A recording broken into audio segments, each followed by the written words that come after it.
Σχεδόν ούτε ένα σεντ φαίνεται ότι δεν πλήρωνε ο Ντόναλντ Τραμπ για τις φορολογικές υποχρεώσεις των τελευταίων 6 ετών.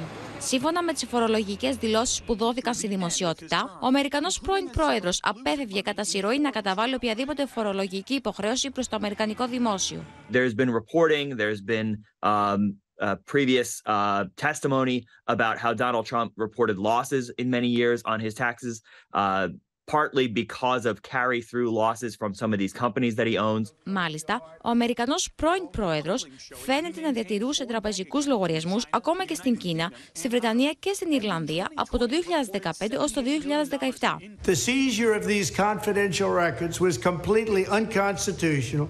There is no legitimate legislative purpose for their action. Την ίδια ώρα, η άρνηση του Τραμπ να αποκαλύψει τις οικονομικές συναλλαγές του κατά τη διάρκεια της υποψηφιότητάς του ως προέδρου σηματοδοτεί την κορύφωση της μάχης δημοκρατικών και ρεπουμπλικανών. The great USA divide will now grow far worse.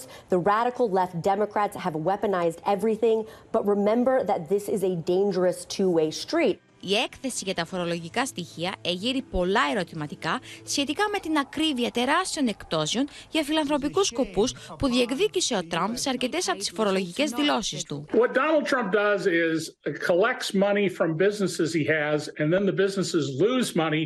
He uses those losses to offset the income that flows into his pocket.